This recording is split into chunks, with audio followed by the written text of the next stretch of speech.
Hi there, it's Gabby here from Confidence After Cancer, and this week I've got a very special guest.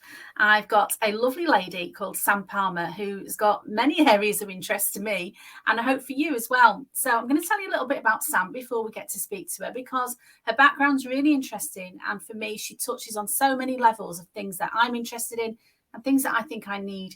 So Sam Palmer is the creator and founder of Midlife Makeover, an online community where women can access menopause fitness and lifestyle support. Sam's career actually started in the NHS, wonderful NHS, as we all know and love it, where she qualified as a nurse, eventually becoming a sister in a Neonatal Intensive Care unit. But becoming a mother led her to look for work that didn't involve night duty, but did involve her love of teaching. And so, having qualified as a teacher, Sam left the NHS to work in further education. A desire to do things her way, and I can relate to that. I'm not really a corporate employee. A desire to do things her way inspired Sam and a colleague to become their own boss and set up their own company delivering first aid training, both in the workplace and also to private individuals. Not content with one business, Sam turned her passion for running into something that would, unbeknown to her, go on to touch the lives of many thousands of women. So we'll come on to that. Oh, I've got a lump in my throat. Oh, bless you. You forget, don't you? You forget the journey you've been on. And I think that's true for a lot of women. We're always thinking about the next thing. What's the next thing I want to do? What's the next thing? And then when you stop and reflect, where have you been and how much have you learned and what's happened? So Sam has trained as a running coach, which is a bit of a scary thing for me, but I'm really inspired by her, and set up a fitness club exclusively for women in Sevenoaks in Kent. In 2014, Sam was voted UK Coach of the Year by UK and has won many other local awards for her tireless work helping women. Very inspirational. Sam launched Midlife Makeover in 2014 and to date has supported thousands of women via an online platform to make simple, proven lifestyle changes. Her online programs include Move Over Menopause and Menopause Fitness classes. And this is something that I talk about a lot, is when I went through my cancer treatment, I went through menopause, and it was a sort of an afterthought, and no attention was given to it, and something that wasn't really talked about a lot. And I think that's so many women are struggling with menopause. I know that. But coming back to Sam and her introduction, Sam is now post-menopause. She's still running and often found out walking with her dog or cooking up a healthy brownie with chickpeas and beans. Healthy brownie, who knew? And probably to go with her favourite drink of champagne. So a big warm welcome to Sam. So good to speak to you, Sam. You know, you're a lovely, inspirational person. I love the fact that you've had so many different strands to your career journey, whatever you want to call it. So it's not just one thing, and I think it's more and more true for more people feel lost and feel, I don't really fit in with the corporate world, or I don't fit in with my old life anymore. And I'm finding that the work I do with women when they finish cancer treatment, they know they don't want to go back to their old lives, but they don't know what they want to do next. So for you, you're a shining example of, you don't have to do what you've done before. You don't have to do what you've trained so hard to do if it's not filling you with joy. And so I've called this episode The Joy of Movement, a little bit tongue-in-cheek for me. I exercise because I think I should exercise, and I know it's good for me, and I want a long and healthy life. But I've never really liked running or exercising. It's always been a bit of a chore, and I'm sat down at a computer most of the day. How could I start to make changes? Oh, that's a lovely big question for me. Help me, please help me. I think, and please don't think that I'm coming from a place of superiority here, but one of the things that we all need to recognize is that we get to exercise. Okay. We get to do it. Yeah, get that. There are plenty of people who can't. Yeah, that's very people true. For whom, you've been through a massive life change. I've got a friend going through a serious diagnosis at the moment. I've got a brother that was killed in a motorbike accident, which is why I became a running coach in the first place. So many people would love to be able to say, I've got to do a workout this morning, and they can't.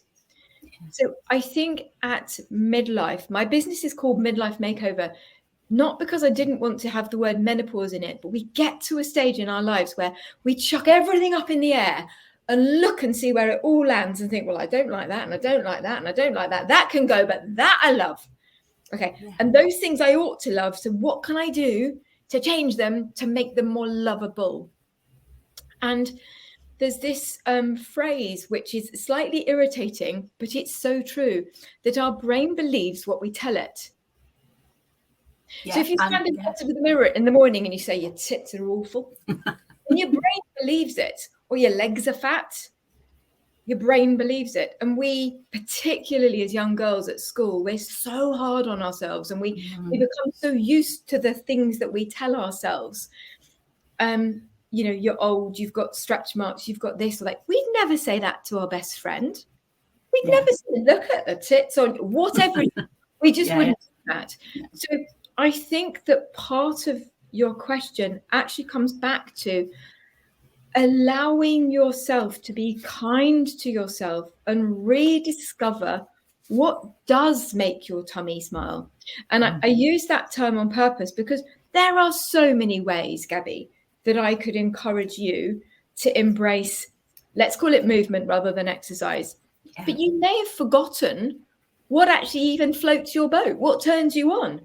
And so I often say to people, if you think about the things that you scroll through on Instagram, okay, so I get to the thing on Instagram and it's called Doodles of Instagram, and it's puppies in ball pools. My tummy smiles. I love it. It really makes me giggle and laugh and makes me want more and more and more of it. Some people like kittens, some people like clothes, some people like jewelry, handbags. It doesn't matter what it is. But noticing, tuning into what makes you think, I like that. And then go through in your head a series of things. Is it sailing? Is it dancing? Is it hockey? Is it lacrosse? Would you like to go back and run? Or what would you like to do? Do you fancy doing yoga on a paddleboard? You know, there are a wealth of opportunities for different ways to move. The simplest and easiest for many is just to start with walking. Because believe me, as a coach, I can make your walking tough. I can make your walking sweaty. I can make your walking relaxing. I can make your walking, this one simple thing, as tough or as easy as we want to make it. So if we start with something like that, that's the way to start, is to start being curious about what it is that you would like. Because I don't want to play netball. I don't. If netball or tennis was the equivalent of walking, I'd be saying exactly the same as you. Well, I'm not doing that. I can't hit the bloody ball. We have to find the thing, don't we? I love that. And I love how you're talking about engaging your mind, because I'm all into that as well, about the way that we speak to ourselves. You know, and I speak about that a lot with my Confidence After Cancer ladies, about loving yourself, the way that you speak to yourself. That's not the way you'd speak to a good friend, but we all do it. We all beat ourselves up. We all focus on the not so good about us, and we forget about the lovely things that we can do. Like, so I love that advice. Thank you. That's so good. And the walking thing as well. And I've kind of forgotten, I think during lockdown, me and my husband just started going for a walk every day, something we never did. And we noticed things about where we live that we'd never noticed before, because normally you're at work and you're driving in and out and things pass you by. So, and it was like, almost like a meditation, if you like, and also a way for us to connect. Yeah. So I think if you want a little bit of science behind what can Gabby do, the one thing that's been proven, 96% of people who do this go on to then action it, and that is plan. Right, okay. So we're all motivated or not by all the things that we see telling us about movement or exercise. People leaping around wearing crop tops and saying, this is easy, and do this. You're like, yeah, we all see it.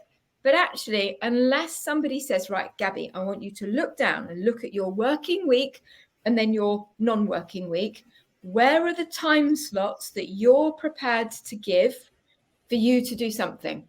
And those time slots don't need to be an hour. They can be 10 minutes. It can be a movement snack.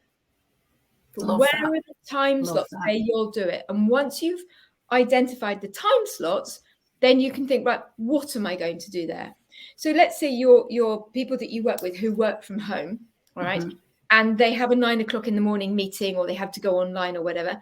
Nobody's actually going to probably go for a run at 8 o'clock, because you're going to get back, you're going to be sweaty, your hair's sticking to your head, and you're not going to look very presentable at 9 o'clock. So you have to think quite, tactically, okay, what actually works for me to do there? Or what would I change to the weekend, where it doesn't matter what you look like? Yeah. But planning means that things are much more likely to happen. Absolutely. I know that myself. When I have got into the routine of getting myself ready the night before, because I'm not particularly a morning person, and if I don't plan the night before you know it, the days run away with you, and it's tea time already, and I've not done what I wanted to do. So for me, getting my exercise clothes out the night before and just having them ready to go, that planning is everything. That's really good. I like that. Some really good advice there. Thank you. The other thing I was going to touch on, you said you're not all about menopause, but obviously a lot of women in midlife are going through menopause. So I was going to ask you, what do you think in particular women who are going through menopause, what should they be doing for their physical health? Eat broccoli. Really? I think I describe this life phase as a bit like you open your cupboards one day, okay, and everything's falling out. You can't find your favorite jeans. You can't find your t-shirt. You think, right, I'm going to go and buy a new wardrobe. Okay. But actually, if you took everything out of your cupboard and you threw away the t-shirts you never liked and the jeans that never fitted, or the crunchy underwear somebody bought you that's really uncomfortable, if you threw away all the bits that, what does that cleaning woman say, no longer serve you? Oh, yeah, Marie Kondo. Yeah, I like her. Yeah. You did a bit of a sort out on your wardrobe. You wouldn't actually need a new wardrobe because all the crap would have gone. Yeah. And that's what I help people do at this stage of their life. Wow. I help them look at not just their sleep, but their rest. Not just what they're eating, but when they're eating, how they're eating, and what range of food they're eating. What type of exercise they're doing. Are you actually doing too much? Or are you not doing enough? So I think that the first thing that we all need to start with is this sort of lifestyle stuff. And it doesn't happen overnight, Gabby. I think in honesty, to get from having that very first conversation with, sorry, the computer's just done its own thing, from that very first conversation to going through a process of, do I put myself to bed like a toddler? Do I turn down the lights? Do I turn off screens? Do I do all of those? And some people will do some things really well, but it's a real struggle for them to eat more plants or whatever. So in honesty, I would say it takes about 6 months to slowly put some of these habit changes into place. And it's only then that you look back and think, oh, wow, I actually feel better. Yeah. How do I feel better? Just eating some seeds, or just putting moisturizer on my legs when I'm on the toilet, or whatever it is. Why do I feel better? And it's because you're looking at yourself as a whole, the whole cupboard. Yeah, love that. I love that. And that's, again, a lot of the work that you do, a lot of work that I do, it's not just about treating the symptom and treating one thing. We're not just apart, like when you have breast cancer and they just treat the tumor, and that's great. But actually, there's everything going on in your life around that needs to be addressed. And, the NHS is wonderful, but it's not going to address that. It's just going to deal with the crises. And sadly, most, talking menopause specific, most menopause doctors, private or NHS, and if you're looking to get an NHS one, you're waiting a year. And when you get there, what have you got? 8-10 minutes? So really, what a doctor is going to try and do, probably, is give you something that is a quick fix, because only a doctor can prescribe HRT. Anybody can prescribe broccoli. Broccoli comes up time and time again, in case you haven't noticed. But they are only going to do that which they can do. Now, if you see a private menopause doctor, you might have an hour, but they're not really going to go into the minutiae because they haven't got that time. I get it. So we talked about that as well, about the physical health, but I'd imagine all the things that you're talking about, obviously it's going to help with movement and things like that. But are there mental health benefits as well? Because I see so many people, and you probably do as well, struggling with their mental health, you know, no matter what time of life they're at, but particularly in midlife as well. And what are the mental health benefits of working with you? I think it's quite difficult, isn't it? It's like when all your necklaces are tangled up in the bottom of your jewelry box and you're trying to pull one thing out and inevitably it doesn't work. Everything's all tangled up. Mental health, midlife, cancer, getting over from cancer, menopause, children growing up, parents getting older. We are in the perfect storm, and you know, your situation has added yet another sort of storm into that mix. What is the cause of our mental health challenges is really difficult to discern. But there are some things that you can do that, whatever the cause, are only going to help your mental health. And in fact, sleep, a diet that is a very Mediterranean diet, a very plant-based Mediterranean diet, direct links to your gut health. Direct links. So most serotonin are produced in your stomach. Serotonin makes you feel happy. If your gut is full of frozen, pre-packed food that you haven't loved enough to treat yourself with, then the knock-on effect can be your mental health. You know, we can really change things there.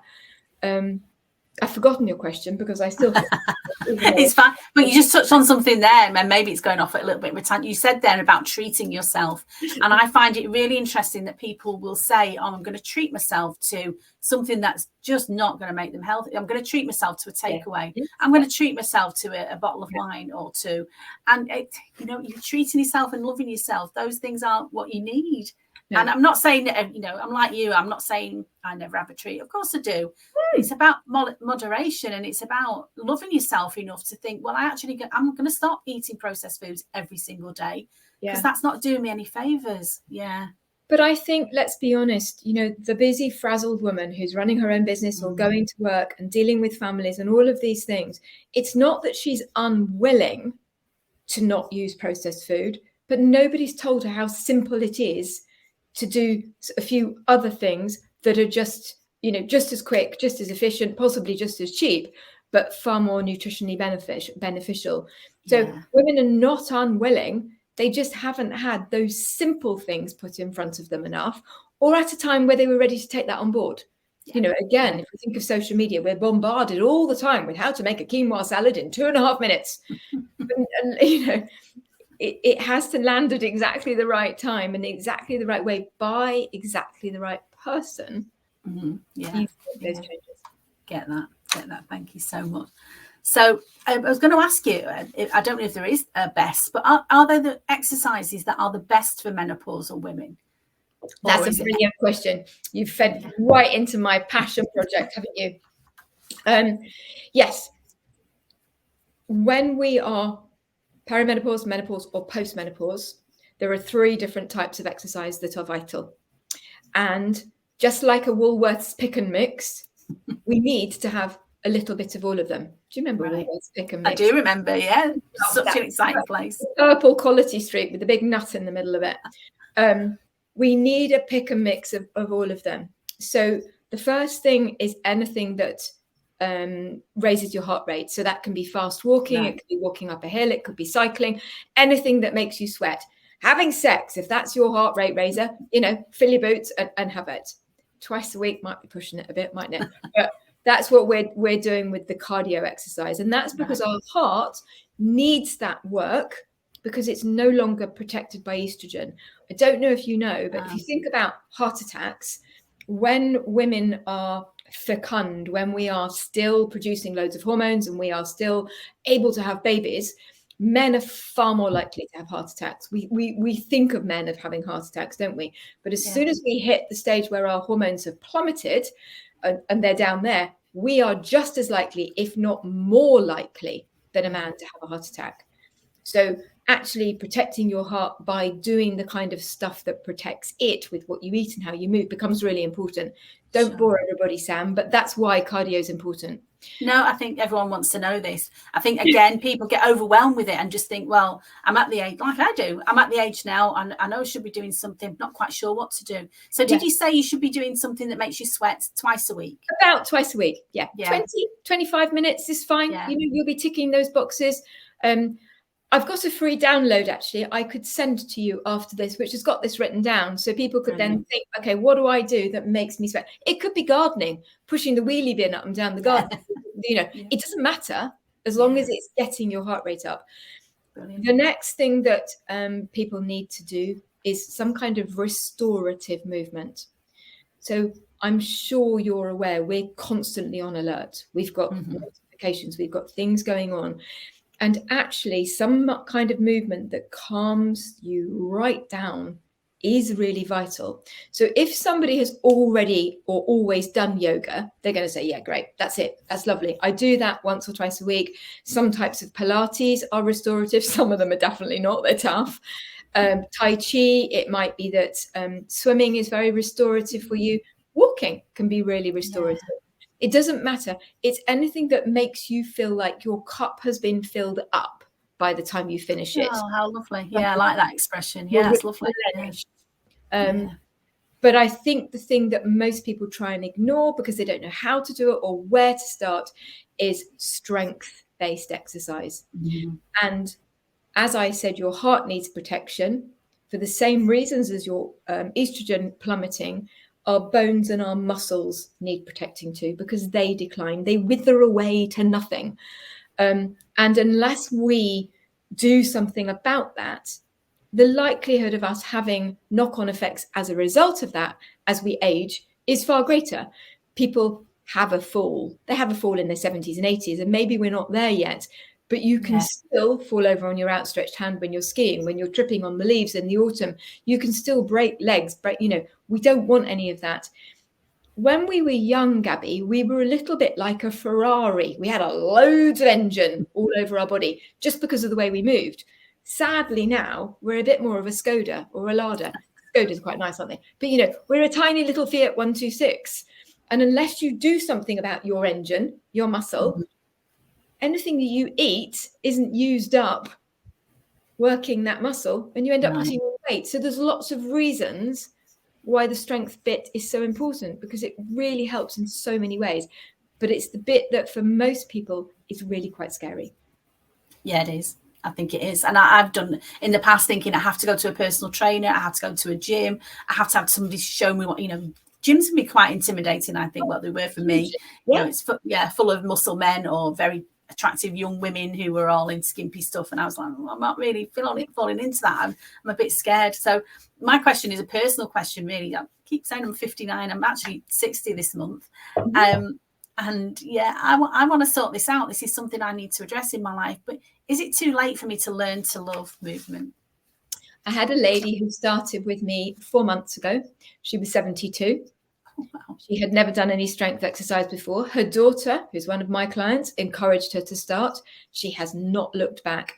It's never, ever too late. In fact, if you don't start focusing on that, you're likely to be leading yourself into more issues as you get older. You might not be able to change your own mattress on the sheets on your bed because you won't be able to lift the mattress. This isn't about what do I look like in a bikini. This is about, can I either change my own bedding because the mattresses are flipping heavy? Can I get myself to the toilet? Can I lift my parents up off the floor if I get called over there because they've fallen? Can I bounce a grandchild up and down on my lap?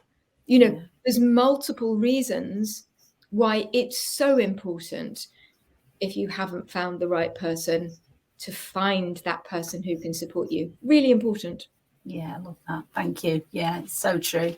It's true, isn't it? Yeah, there's so many reasons of just living, just everyday life. And we all want a long and happy and vibrant life. It's what everybody wants. Yeah. But going back to you, Sam, and you're like in my introduction to you, I said about all the different things that you do. And I know you're still doing a lot of different things.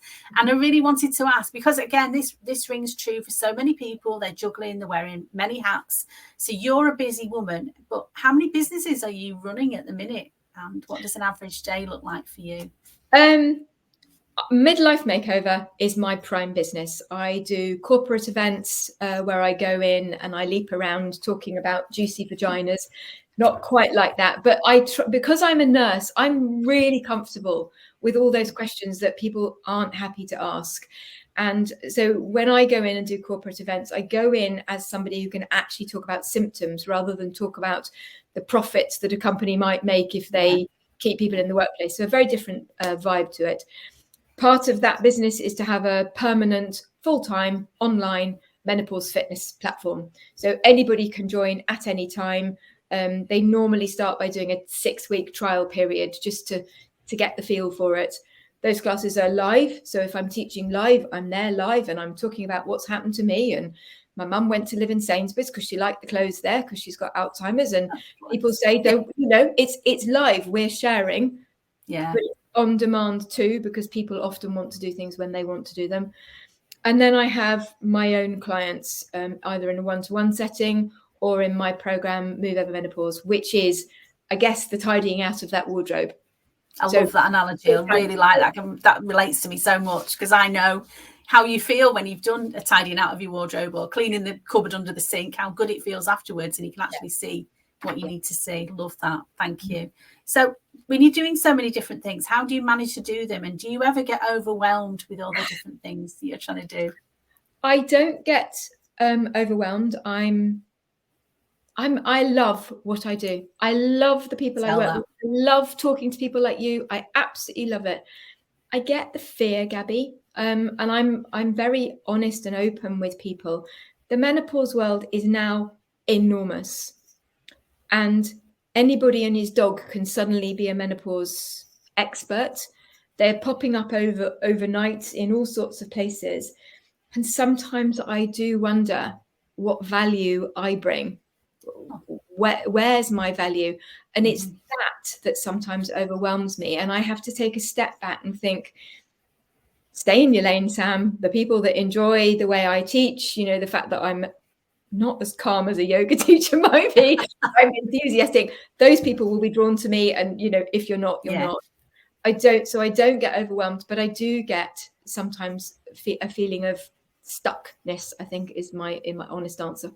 And I can relate to that because in the cancer world, if you like, there are some, beautiful Californian ladies with long blonde hair who are very polished.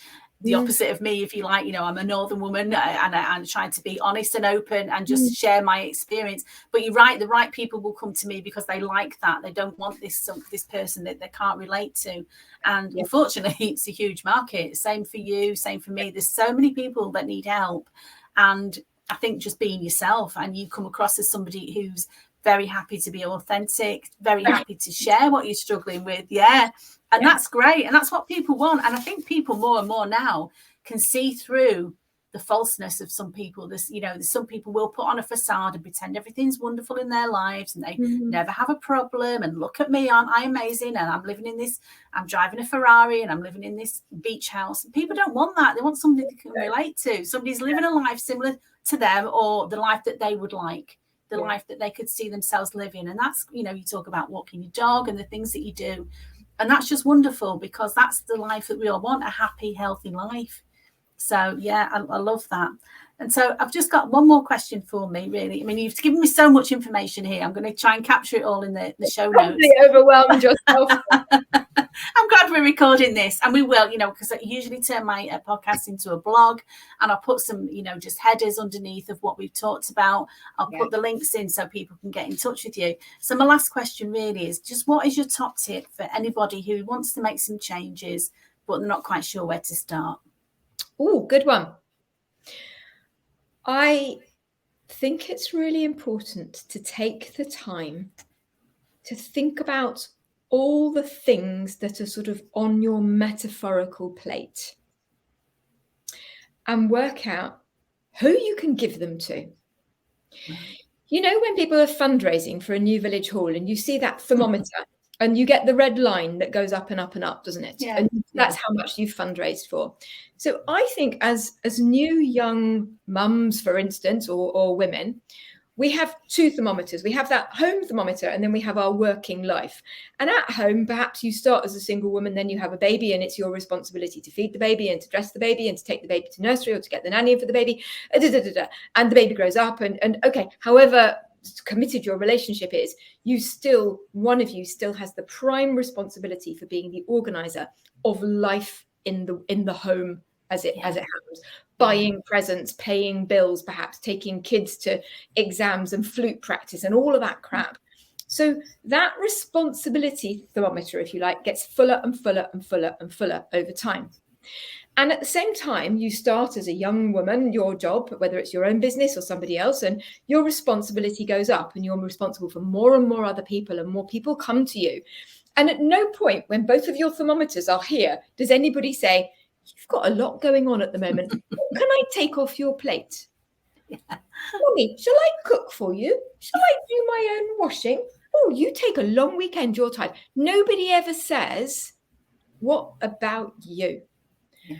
And so I think my first tip is that you make yourself a cup of tea, a cup of coffee or whatever, and you sit down and you write down all the things that are part of your day-to-day life.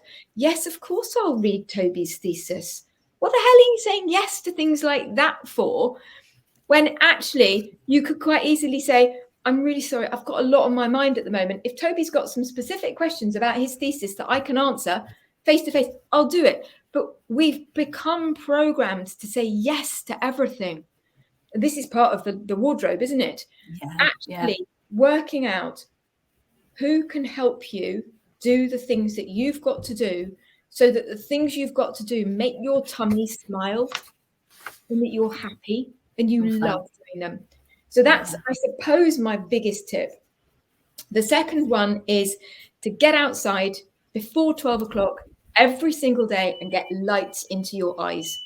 Whether you have a cup of coffee sitting outside, whether you sit by the window. In the winter, in the UK, it's quite dark. But literally just getting light into your eyes before midday has a massive effect on your circadian rhythms and just how good you feel. It's really, really important. Yeah. And then drink 2 litres of water a day. Okay. 2 litres of water a day is good for your brain. It's good for your bladder. The more you wee, the more you have to squat on the toilet. The more you squat, the more you work your glutes. The more fluid-filled we are, the better the balance of your hormones, the better your gut. I could go on and on and on. And that enables you to eat the broccoli as well. Really important. You've never asked me about broccoli.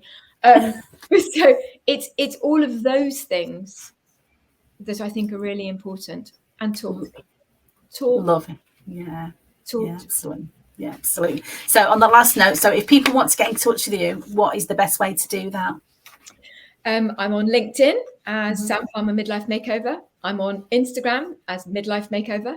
I'm on Facebook as Midlife Makeover, but I have a secret Facebook group. So if you find me on Facebook, you get taken into the secret Facebook group, because not everybody wants to ask the sorts of questions or find the sort of answers that I might give in a public Facebook page. Get that. Or my website. Or my website. Yeah, and I'll put links to everything below this in the notes below this. Thank you so much, Sam. It's been an absolute joy talking to you today, because we talked all day. A lot of what you said resonated with me so much, because there's things that I believe in. But you've taught me a lot of new things as well. I love the 3 aspects of the exercise. That's really given me a lot of food for thought. It's been great talking to you. Thank you so much. Thank you so much for having me. It's been fantastic. Great stuff. Thank you. Take care. Bye-bye. Bye-bye.